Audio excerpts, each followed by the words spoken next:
Baba, today we'll be continuing with the Ashtavakra Gita, your commentary on the commentary. We're on chapter 18, and that chapter deals with peace. Peace is such an important thing. That's the vital. That's what everybody is looking for, every creature, every human being, I think. Yes, it seems to be more and more critical all the time. Okay, Baba, as usual, I'll read the verse. I might kind of paraphrase some of it. Then, if you have any questions that you'd like to respond to or say, just Okay. speak up. Okay, thank you. So we start with verse 10, chapter 18.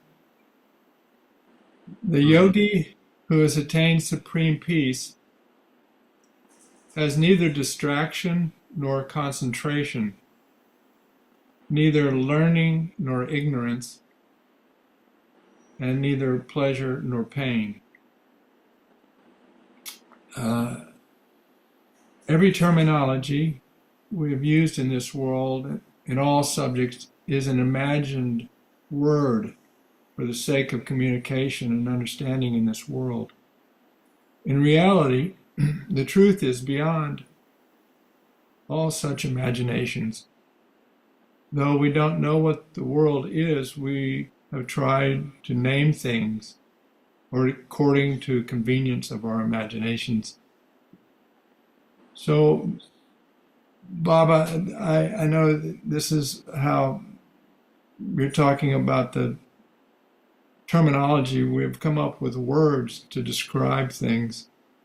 Those are all man-made and imagined, and they're different for different people, and terminologies mean different things for different people. And that ultimately those are all unreal. They have no intrinsic value. Yeah, one thing you see, apart from being unreal or imagined, it is always with duality. In relativity, only we are able to narrate. If somebody has experienced an unhappiness, then we will be explaining to them about happiness.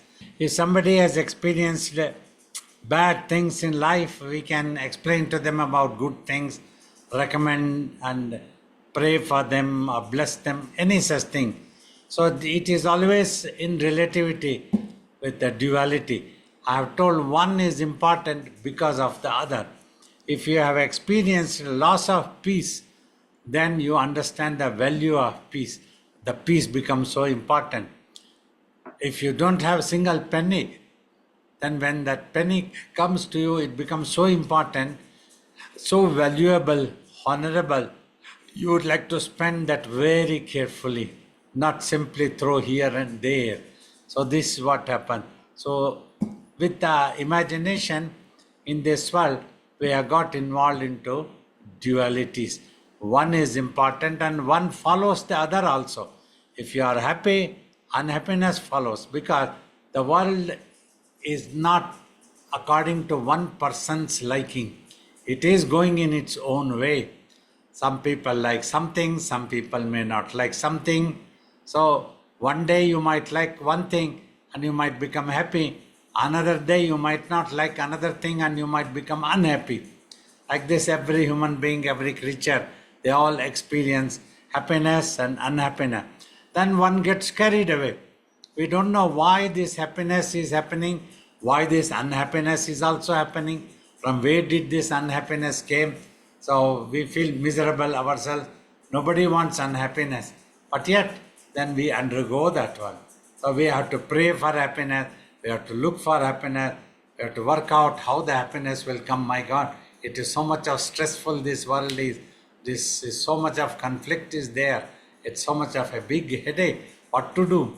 So with all this like imagination, we get involved and make our lives so complicated. All that is needed is simply become quiet. Don't get involved with either of the two. of this world. And don't make any judgment about the world. You are not connected. You are that soul beyond the birth and death of the physical body. This body needs this world. If it doesn't get food, it's very difficult, it will be miserable, it will die. If it doesn't get water to drink, it will be miserable. If it's very hot weather, it will become miserable. If it is severe cold also, it will become miserable. Anything that is extremism, the body becomes miserable. But the infinite self is beyond all these things. So when a yogi realizes this, internally in his consciousness, he is always at peace, and there is no loss of peace, there is no dualities are there, there is no experience, there is no knowledge, there is no ignorance. Neither is ignorance nor there is any knowledge is there at all. And when you reach that self, what is this? What do we have to talk about this? You go on imagining, you talk. You go on imagining, you keep asking questions. A question is asked out of imagination, an answer is also born out of imagination. That is the near, but still a yogi tries to use the nearest imagination to give a clue how to go to that beyond the dualities into the oneness, quietly, simply. Simply become quiet. That's what the secret he keeps talking. A yogi keeps talking, just what? Don't think anything. Don't repeat anything. Just watch. Just watch. One more opportunity for you all to practice becoming quiet. That is all you need to do. Then the truth is revealed, as Ashtavakra says. You don't have to practice anything else for the truth, because it is not a thing that you have to attain it. It is already there and you are that. Simply you have to become aware of it. So that's what will happen when you get rid of all imaginations. That is revealed automatically. Thank you, Baba. Yeah, so this title of this chapter is Peace, and so several of these verses are basically saying just what you said, that the only way to peace is to rise above duality, to get established in the oneness of the self. Okay, verse 11.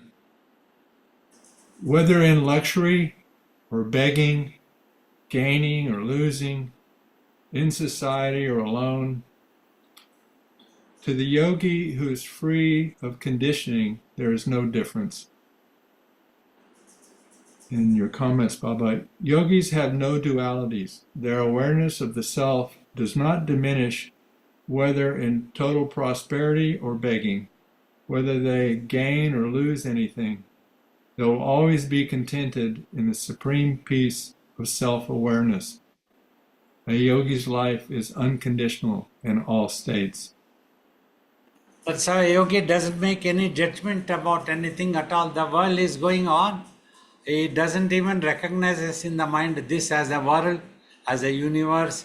Nothing comes actually. For the worldly people's sake only we have to talk about the world, worldly peace, universal peace, this, that, everything. But those things gets erased quickly. It doesn't stay in the mind. And then we start thinking there was no question and there never was any answer at all. Yeah, we're so used to thinking of acquiring peace, something in our mind, but instead of just basically going beyond it all. It's already peaceful because it doesn't need anything, it doesn't crave for anything.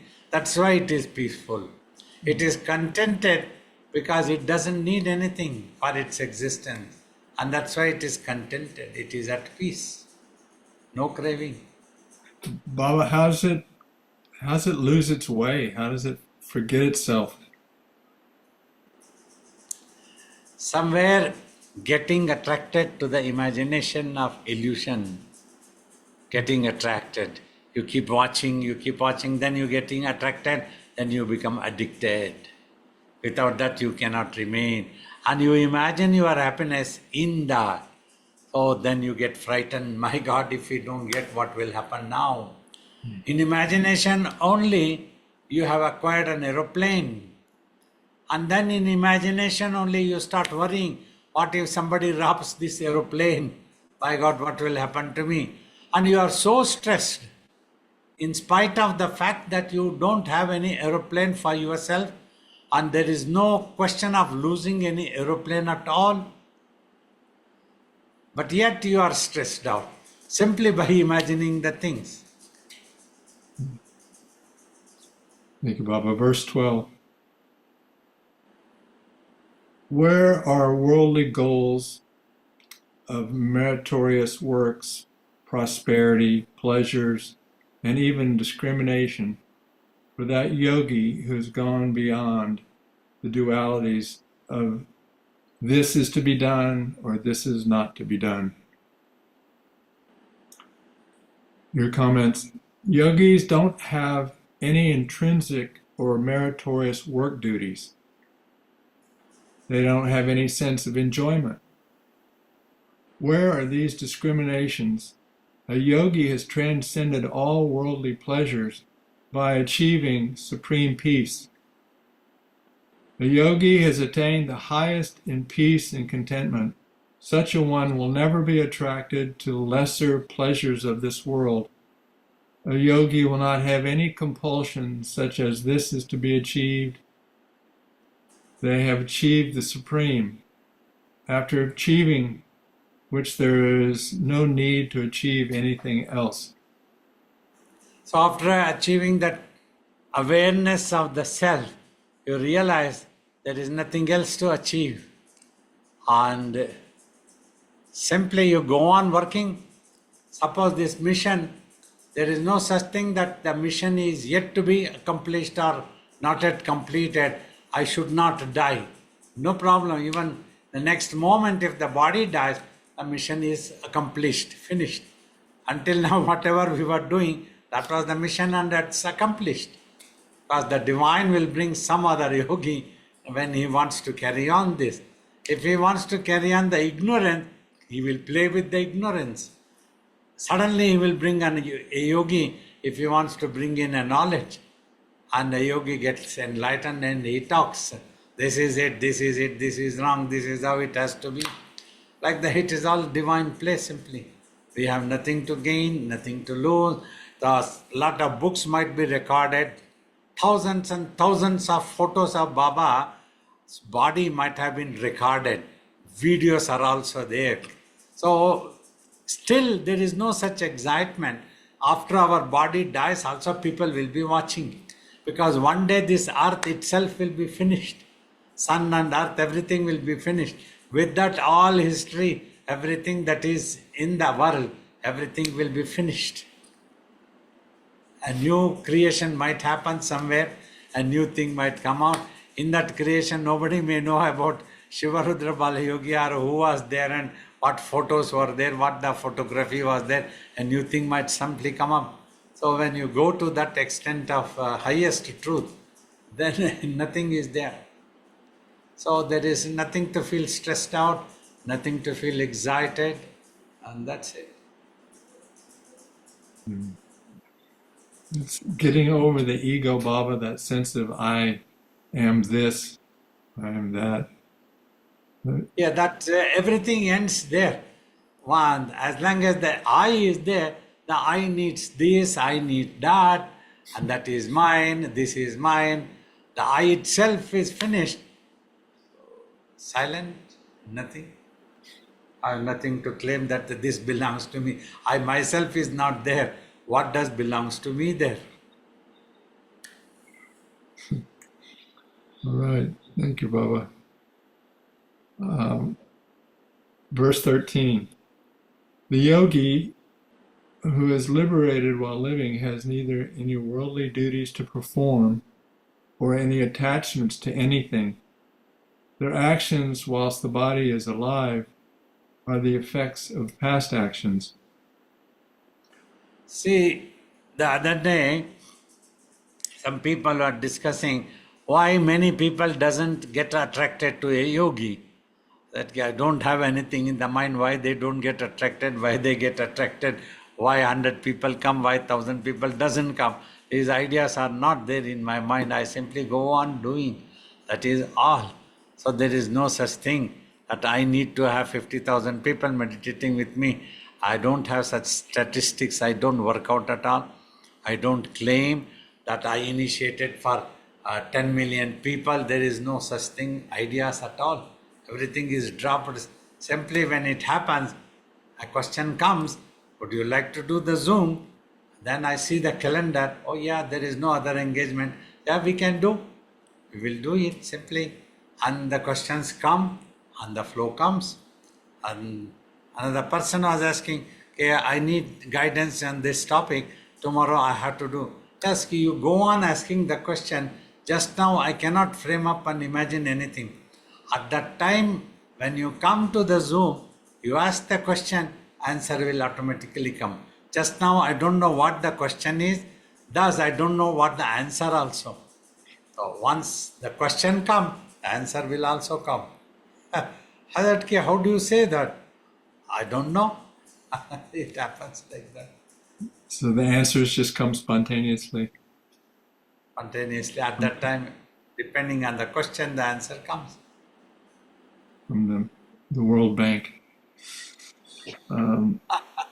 So In the card, you have the account in the money can be withdrawn in the ATM, that's it. If the card is not there, in the account there is no money, no money will come.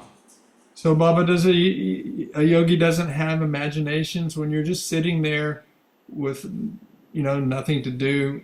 You don't have imaginations flowing through your mind, or does it? No. And if I am sitting quietly alone, no imagination comes. For many people, this could be a boring thing, but this is just a peaceful. The boring doesn't happen at all because there is no duality. Simply at peace, quietness. So no imagination comes. The imagination crops up. Then, oh, this is boring. We need to have something to play. We need to have something to do like this one. If I have to come to the world, if I have to be active, then I have to practice something so that I keep practicing and then I come to the world. But often there is no need for me. If I am alone, I am quiet and at peace. The eyes gets closed, sitting and keeps closed. And there is neither something nor nothing. Either way, there is nothing to claim. I cannot say there is nothing. I cannot say there is something. Just peace, Baba? It goes beyond peace also, in fact. Peace is one of the terminologies of this world for those people who would have experienced loss of peace. And that's beyond that also. It's where there is no wanting of anything is there at all. Such type of peace. Baba, it says the yogi has no worldly duties to perform. Some people may be bewildered at the words of Ashtavakra. In fact, there is no duty because he doesn't need anything, doesn't need any certification, doesn't want to claim about anything, doesn't want to do. There is no such thing. Automatically, if somebody asks, I need an answer for this question, the answer comes. Otherwise, there is no such duty that this has to happen. Suppose question answer also, there is no such duty that I have to be having a question and answer this. Because if this body doesn't do, God can bring some other body and make it a yogi and he can go on. It is his divine play that's going on and on simply. So like that there is no such duty, no imagination is there. Have not adopted any responsibility. In this world you see, first you would have adopted the responsibility, then that becomes your duty. You would have adopted the way of life, then that becomes your duty. If there was no such idea of way of life at all, so there is no duty at all. Baba, you're the most responsible person I know. When people write to me, I simply go on replying, but I don't plan that I am responsible for this, I am responsible for this. Because if they don't write, if nobody contacts, nothing occurs to the mind that I have to remember people. Many 100 people have to be there Sometimes do we have to call them? Then that idea gets dropped quickly. Immediately that gets dropped. Will they mind if I don't call them? Will they mind if I don't write to them? And the idea gets dropped. I cannot do anything. If they themselves write to me, then quickly, immediately, then and there itself I reply and finish. Then the question and the answer both gets erased. I don't have such idea at all. Well, it says here their present life and mechanical body actions are merely the effects of their past karma. This reminds me of when we were walking in the forest up in Washington State, old growth forest, and I asked you, well, you said something, and I said, well, Baba, I'm talking to somebody. You know, I was speaking to you as we were walking along the trail, and you said, yeah, a robot.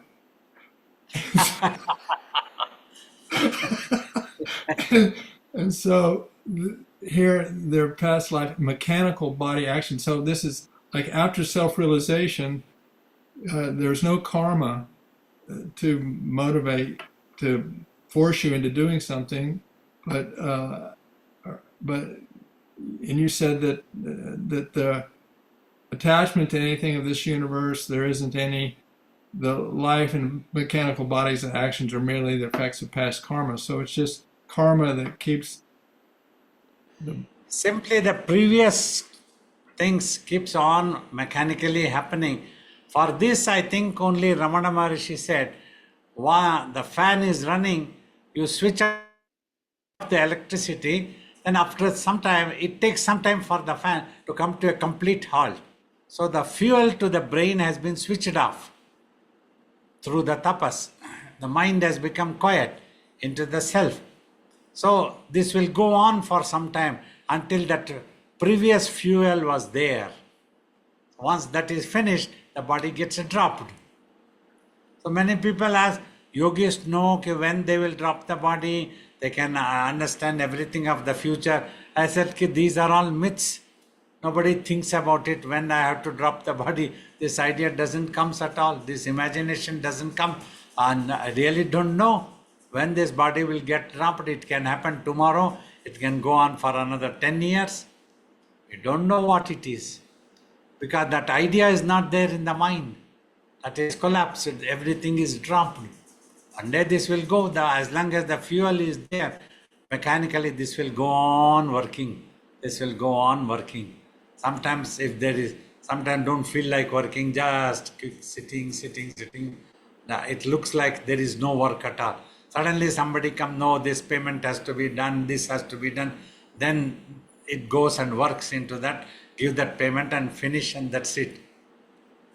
There is no pending. So, Baba, could you elaborate a little bit on what you meant by the body is just a robot in reference here for the self-realized person? See, as if the previous, when the consciousness was active as an imagined self, so by its own thinking and visualization, it would have programmed the brain to a certain extent. So just like you program the robot, whatever you are programmed, that will go on. So I am programmed to that one, and I can do that one. So if whatever I am not programmed, I cannot think about that, I cannot talk about that topics at all. Mm-hmm. Mm-hmm. Something like for understanding. But in the end, the fact is that you're not a person. You're not a body, and you're not a person. So that's why I said of robot. Simply this is working. What this is working is not me. I am just quiet. I think my next question was something. Well, Baba, I'm talking to somebody. And you said a ghost. See, really very funny, very funny. I cannot explain, but it's really funny.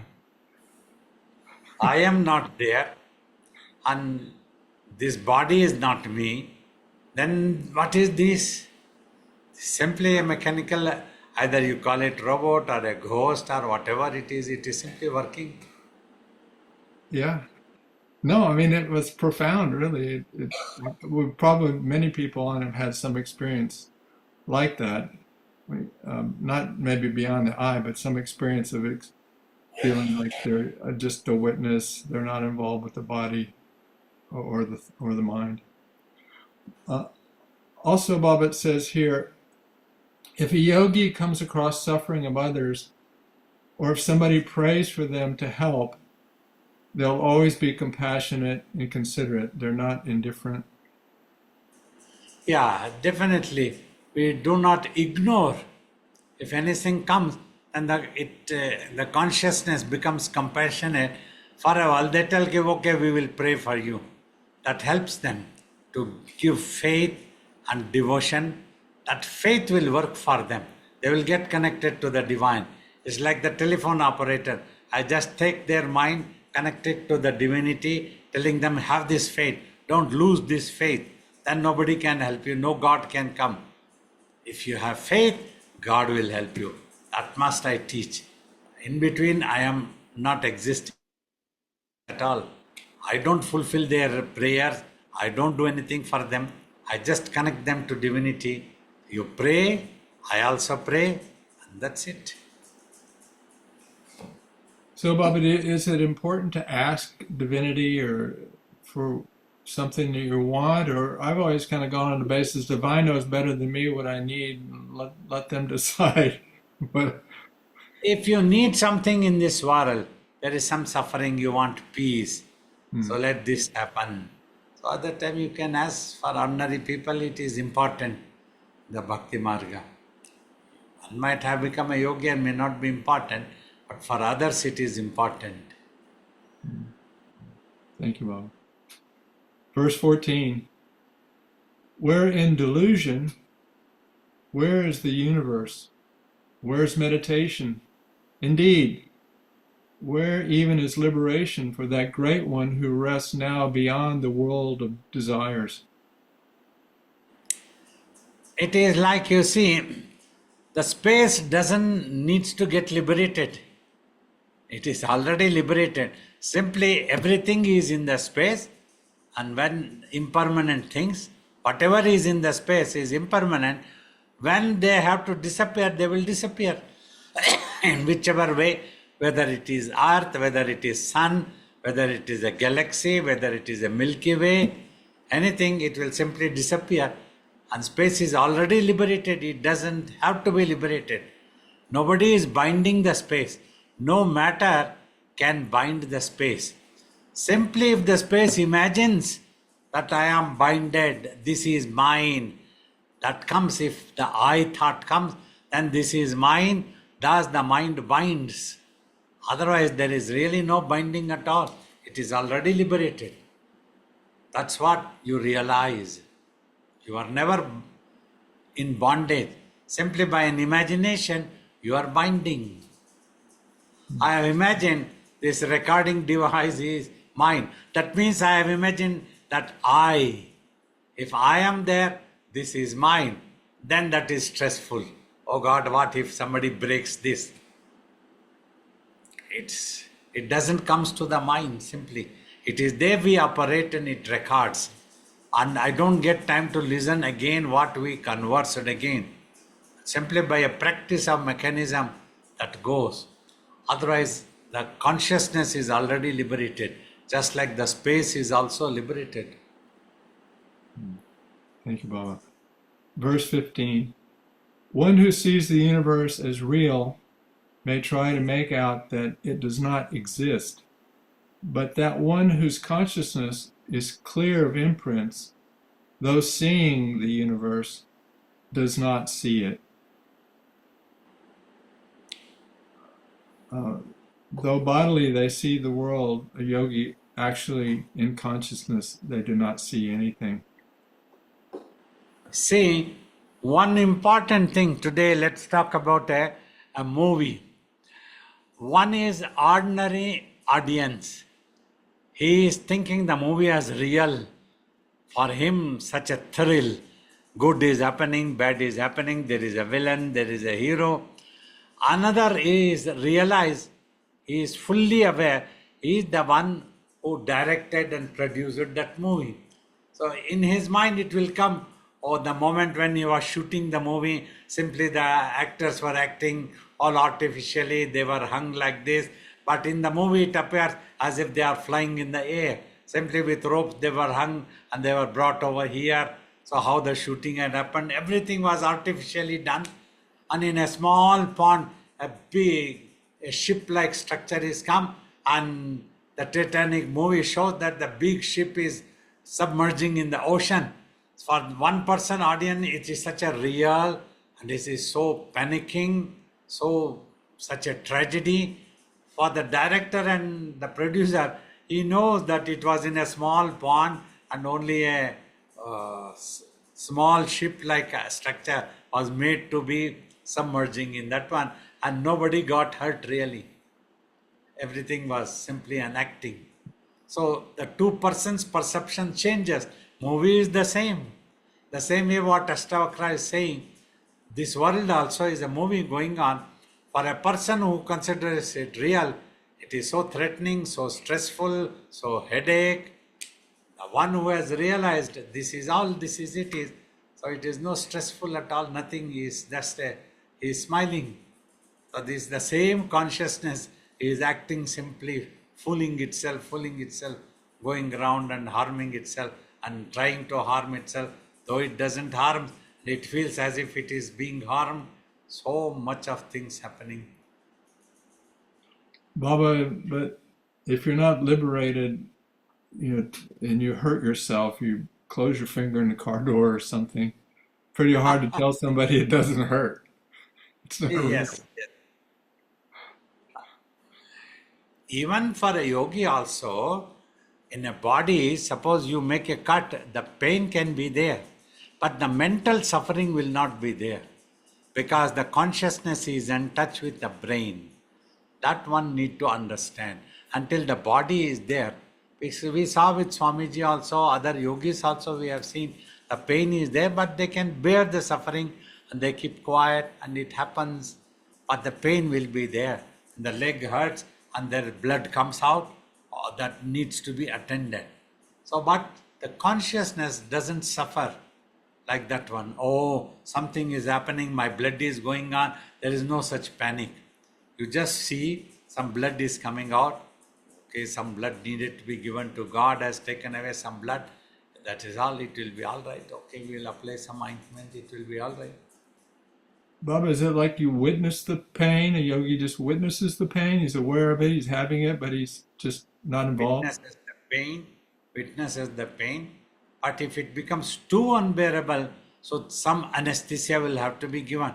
If the dentist is working on our tooth, he will have to give it. Otherwise, it can be severe pain, will be difficult. Okay. Whether it is a yogi or whoever it is. Verse 16. One who meditates on I am Brahman, the Supreme Reality, sees Brahman. One who has transcended all thoughts and for whom there is no other, on what should that one meditate? And I'm going to read your comments. As long as one perceives that there is a separate entity other than themselves, when they start sadhana, they meditate upon that perception, like I am that Brahman. One who has achieved total realization by overcoming all thought processes and visualizations will see no second entity existing, and abandoning all cravings of the mind, will settle contented into the self. The dhyana meditation technique that our beloved Guru Swamiji obtained from the divine manifestation Shiva as the Jangama sage is like that. From the beginning itself, you are taught to avoid any imagination or repeating any name or mantra, so that directly the mind may simply give up all imaginations just by watching itself. This is a practice to realize the self as it is without any attributes, and to rest established consciously in the self. You see, important is when you talk, I am that Brahman and I have to meditate. That means still the duality is there. The I separation is there and that Brahman is there. Simply in the language you are trying to tell, I am that Brahman. But actually in imagination, I is there. So that what happened one day, as I was walking and a young boy, suddenly I thought, oh God, what Adi Shankara has said, the I is not the I that I was thinking that I am the I. Actually, that I is that Brahman. So that means this I does not exist at all, which I was thinking to be the I, and as mine. So I do not exist in that way. Only that Brahman exists. So then this I disappears. So, Baba, that I is the consciousness of existence, Yes. no individual I. Okay, verse 17. One who experiences inner distractions can practice control, but that one for whom there are no distractions, thus having nothing to accomplish, what are they to do? And then your comments. A person who gets distracted through the senses needs to apply control over themselves. But the self-realized one is not at all distracted. Hence, there is no question of controlling themselves in the consciousness. A yogi has nothing to accomplish. Baba, what does it mean that a yogi has no distractions? I mean, his consciousness has risen tremendously above the sensory organs. If at all he needs to use the sensory organ, he just brings that little bit of conscious to the brain's level. Say, I have to see something, I have to listen to something, I have to smell something, I have to talk something. For all these things, very little bit of conscious energy is needed to be applied to the brain.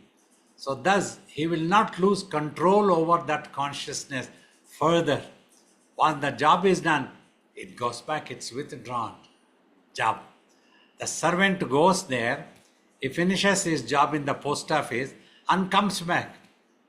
Other servant goes who is not under your control, he finishes the job in the post office, but he starts gossiping with the postman there. He doesn't comes back. That is the consciousness getting involved into the world. Here the servant is obedient for a yogi. The consciousness simply does the job through the eyes, it watches and then comes back. He doesn't say to converse with that thing that which the eyes are saying. No much. That is finished. So today that for half an hour, for 35 minutes, for 45 minutes, my consciousness converse with you, answering your question using the sensory organ. But it doesn't stay for further gossips. Once the job is done, it's withdrawn, it goes back. And then when it's withdrawn, no imagination is there, no memory is there, nothing is there. What I spoke, what you asked, everything forgotten. Is it possible for a person to lose their identity as a result of extensive meditation? Say, losing the identity happens in the consciousness, but not in the memory. These two things need to be understood. Means no type of Alzheimer type of things doesn't happen. Simply, it is not in the consciousness of that identity. In the consciousness has gone. So that will not be there. Yet, it has maintained the memory in the brain so that it can act upon in this world whenever its role is called. Or that must only it will be there. Like suppose when you call me Shiva Rudra Balayogi, I wouldn't have forgotten that I am Shiva Rudra Balayogi, this body is Shiva Rudra Balayogi. But inside my consciousness, I will not be thinking that I am Shiva Rudra Balayogi. I am very well aware that there is no such thing called Shiva Rudra Balayogi. Only for identification, this is there for you. And you are used to identify this Baba, that's all. More than that, you also cannot do anything. You will be bewildered. If this identification is not there, what will you call Babaji? So that is why that is all the maintenance. But Alzheimer illness is not there, but also in the memory all the time it is not there as the body. So, Baba, there's kind of like two identities. One is your identity as a person, and that's held in the brain, all your memories and stuff. But then isn't there kind of an identity of being the That yogi? is there. But now the consciousness will not become a fool anymore. It knows that it is there as a role, as an acting. We acted upon, the shooting was done, and that is only a movie. I am not there really anywhere. So whenever I am called to act upon on the stage, a drama, I do that one and come back. By the divine calls me to act upon, I do that one and I am back. And I am back and there is nothing. I do not exist. I am not that, I am not this, I am not anything. You know, in the past, Baba, you've said that I assure you, you can't make yourself disappear. That you will always exist is what that's saying. Can you explain what you meant by that? That is the Supreme Self. It doesn't disappear. It always exists. But when that Supreme, this I has merged with that one, the I has lost the individual identity. Of a small identity is gone. It is that oneness. So there is no difference between you and me also. There is no such imagination, oh, I am sitting here as an enlightened person, you are not yet enlightened. There is no such things playing in the mind at all. So the consciousness of existence has to be functioning in order to have that I, that individual All experience. the time, it doesn't function anymore. All the time like that. Only when called for, little bit functions and it goes back. But it doesn't lose its that self-awareness. It Right. doesn't get involved into individual identity. So, Baba, there's a person, a body and a mind, and then there's a witness to what we're seeing and hearing, and then there's the consciousness of existence, and then that merges back into just pure consciousness. So the reverse journey from person to witness to consciousness of existence to pure consciousness. Yeah, the pure consciousness of the Supreme has happened, losing all individual identity. It is all gone. The individuality had been imagined, so that has simply disappeared. Okay. What causes eternal existence to become conscious of its existence? When you imagine, if you get carried away with that imagination, then you lose your contact with the mothership. You become an individual existence, consciousness of existence. Somewhere that is the likely thing that would have happened. Though there is no conclusive answer when and how it happened like this. But this is what likely, by observing certain facts of the mind, imagining things, losing control over itself, getting carried away. You imagine, you carried away by your own imagination. This is what happens. All humanity, entire humanity, they are getting carried away by their own imaginations, but they don't realize, nobody realizes. They think that something else has the reason. Simply they are all getting into conflict or getting carried away simply by their own imagination. If that imagination comes, they won't be carried away anymore. So is that kind of what you meant by for the self-realized person, there are no distractions. Yeah. So long ago, I stopped fooling myself. So that's finished. Okay, Baba, thank you. So there's several hands up. Would you like to take some questions? Yeah, okay. We can ask them to unmute. Namaskar. Yes. My question is, when you see some situations that are very bringing very suffering, injustice, dominance, how can you keep away from judgment and keep away from trying to act to change so You see, in situation a and to bring? simple language, you need to understand. Say, I agree. There is injustice, there is some suffering, somebody troubling, all these things happening. Yeah. But if you start worrying in your mind, you cannot help yourself. You are becoming a further casualty. You are that person, other person has successfully made you to suffer mentally. But instead of that, you recover. You don't have to suffer mentally. Try Yeah. what you can do so that Yeah. nobody do injustice to you. Nobody can make you suffer. As long as physically they don't trouble you, as long as they don't rob you of your any belongings in the world, so you don't have to worry. But if anybody is trying to do that one, attend to that one. Defend your things. And don't allow anybody to put their hand on your physical body. Like this, you can act upon.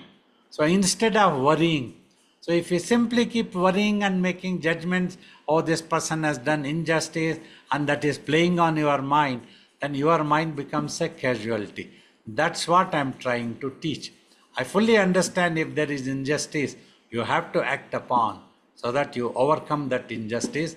Don't allow anybody to do injustice to you. Oh, sorry, I was talking about injustice on other people, not on me, even if it can happen also. Whether it is And on the other people also, if you simply worry, you cannot help anybody. If you don't no, worry, if you keep yourself yeah, intact, then you might be able to help that person who might be suffering because of injustice. You might be able yes, to control, you might be able to help that person to stand up properly. Something like that can be possible. The entire world is lot of suffering is there. That's what we teach. If we simply by worrying, you cannot help anybody. Instead, if you don't worry, you might be able to help somebody. Even at least one person, if you can help, you will be satisfied. You will be very happy. Like that, you have to go in life. okay. There will be Good. more to say, but I have to leave, I imagine, the space for other people. Yeah. Thank you, If you regularly Babaji. practice meditation, then you gain this ability. You will not allow yourself to become a casualty, but you will be able to help others who are suffering. Like I listen to many people who are suffering.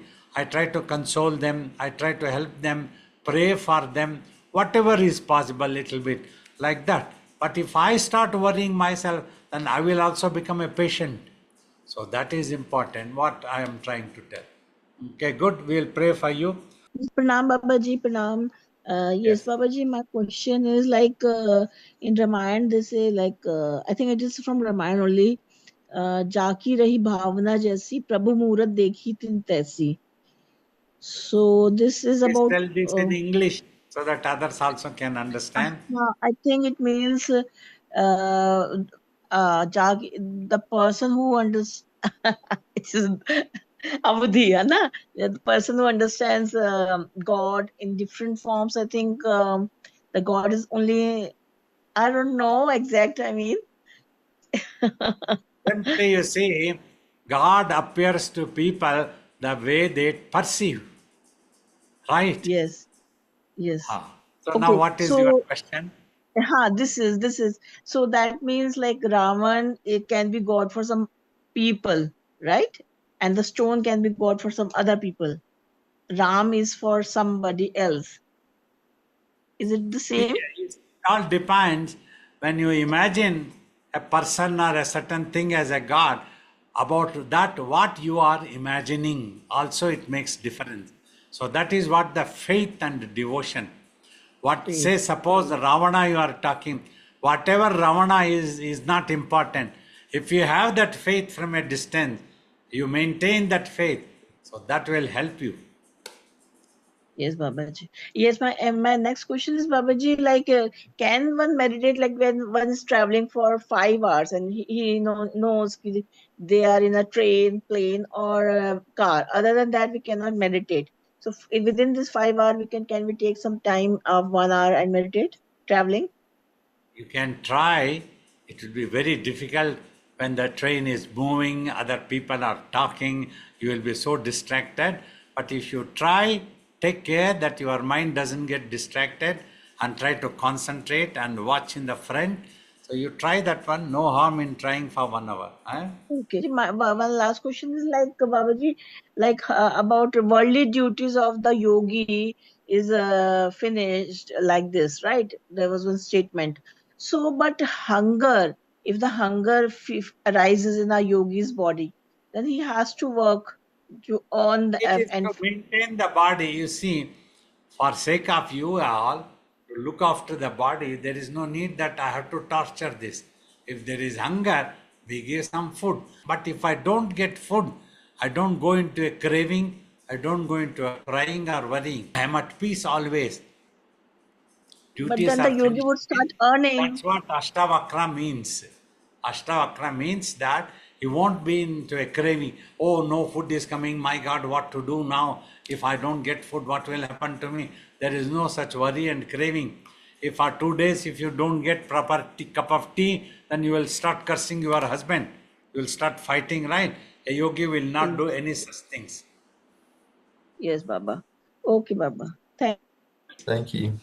Um, as the practice progresses, sometimes the perception changes and it can be disorienting. How can you stay grounded?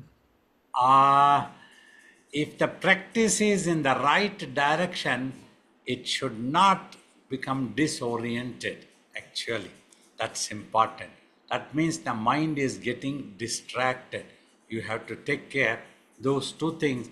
One is the eyeballs and eyelids must not move, and your vision should be placed stationary into the front portion, either in the middle of the eyebrows, or even if it is not possible, at least the front. So that you must be watching, you have to bring it back. Then if it's disoriented means it goes into imagination and gets carried away. Try not to allow, apply willpower, strongly hold on to that and just watch. So then you will be able to control it again. So you're saying it's because you get distracted by what you imagine while you're trying to Yeah. meditate. Yes, exactly. Thank you. Okay. Hello, Babaji. Okay. Yes. So I wanted to ask you about what to do when there's too much anxious Shakti in the body. Throughout my adult life, I used to suffer with anxiety really bad, but then once I started practicing meditation and, going on the spiritual path, I learned to keep my mind calm when I would have these episodes. But I noticed that still occasionally, like for instance, last month, I had an episode where I was at the doctor's office and my pulse and my heart rate was so high and I was breathing very deep and my mind was very calm throughout this, but they were so worried that they sent me to the hospital. And the doctors, of course, want to say that it's anxiety from, PTSD from things that happened in my past, but I noticed that I'm able to keep my mind calm when I have these episodes, but my body becomes very uncomfortable, very restless, and See, high if the heartbeat. mind is really calm, this should not be happening to the body. Somewhere the mind is unable to let go the things. That is why it makes the body also to suffer in anxiety. let go is important. Always try to reason out whatever has happened that is finished, it is not going to come back. It was the prarabdha that had to happen, that's done, it's okay. Now nobody can trouble you now. In future nobody can trouble you. Assure yourself, I'm going to meditate and I will be all right. So like that, if you meditate, understanding, quietening the mind, just watching, and slowly you can recover from this anxiety and peace will descend. We will pray for you. Thank you, Babaji. Yeah, Namaste Babaji, this is Mandar. Yeah, please. Yeah, you can hear me? Yes, I can hear you. Yes, Babaji. My question was related to the Bhakti Marga. Over the years, what I have seen, I wanted to ask that when we visit a temple, we see the murtis, we come back, uh, we can't get the images of the deity back with us for meditation. But we see some friend somewhere, we can imagine when we close our eyes, we get into that. Why does that happen very frequently, or is it only with me? If the mind has become used to that, the picture, so that's when these things happen. However, if that is coming in the mind when you sit for meditation, let it come. You don't have to worry about it, but don't get involved with that further. Don't try to think about it. Don't try to analyze anything. Don't even think why this is coming also. Use it to remain focused with your mind and sight. Then it will all disappear on its own in due course of time when the mind becomes more quiet and quiet. So, thank you so much. That was the only question. Thank you so much. Okay. Babaji, Alright. namaskar, pranam. Yeah. I'm from Nepal and I Okay. have been doing meditation, vipassana meditation for a longer time, but I have not been able to get the desired result.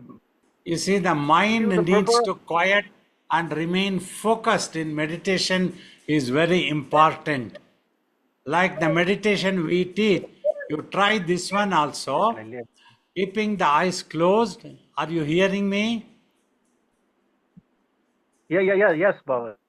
So, closing the eyes, concentrate your mind and sight in between eyebrows and just keep watching there. When you are watching, you will not be thinking. Means when thoughts and visions come, don't try to analyze or get involved with them. Don't think in the meditation. Just watch them, then those thoughts and visions will disappear. You don't have to repeat any mantra also. Just at one place, remain focused.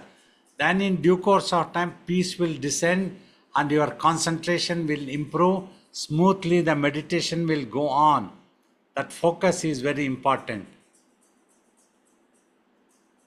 So how long should I practice At least it? 1 hour Babaji? every day. 1 hour every day you should practice this.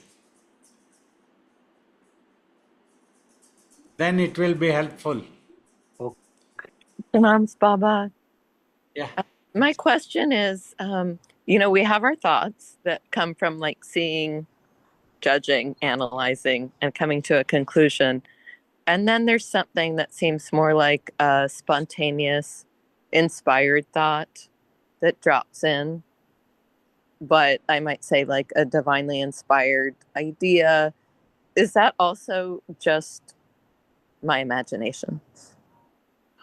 Finally, for spirituality, it is imagination though, but if it is coming very positively, which can take you more introverted towards the truth, so this is a welcome imagination, a higher quality imagination, creativity.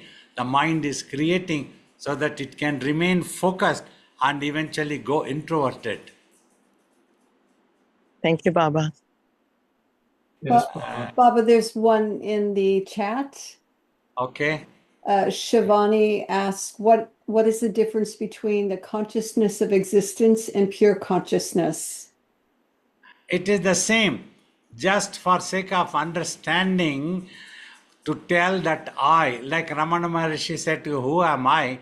I use for the same thing, consciousness of existence. Like in your mind, in the midst of millions of thoughts, there is one thing, is the consciousness of existence, that you always have the feeling that you are existing. That is a reality. It is not an imagined thought. Whereas all other thoughts, thousands and thousands that are in the mind, are all imagined substances which will disappear. In meditation, if you just watch and don't get involved with the thoughts, they will all disappear. But the consciousness of existence will not disappear. Then, as you go on watching, you will realize that is simply the pure consciousness. That existence consciousness, that idea also disappears, and the pure consciousness remains. Is pure consciousness the absolute? Eventually, it will take you to the absolute. That itself is not the absolute. Okay. Baba, quick question related to that. So Yeah. does consciousness become mind, or does mind become consciousness, or do they come simultaneously? They both like that. From the actual absolute, this consciousness has come out, and this consciousness becomes mind when it starts imagining all the time. And the same mind, when it stops imagining, it again becomes consciousness, or regains, you can tell. It becomes consciousness. Then you focus on the consciousness, it will take you to the absolute. To go beyond existence and non-existence. That's what absolute means, I am trying to tell. So that when the consciousness of existence arises from the absolute, then it's got the inherent ability to imagine that, and then that's mind. That ability to imagine is a function of the consciousness of existence, a capacity of the consciousness of existence. Is that correct? Yeah, when consciousness simply imagines but doesn't get involved with its imagination, then that is the Brahma. If the consciousness imagines, gets involved with its imagination, then it becomes mind, ordinary mind. That is the difference. Okay, great. That's what I was looking for. So the Brahma is the I amness Yes. without anything else. Yes, finally. Okay. So I'll try to go quickly for the gallery to say bye-bye finally.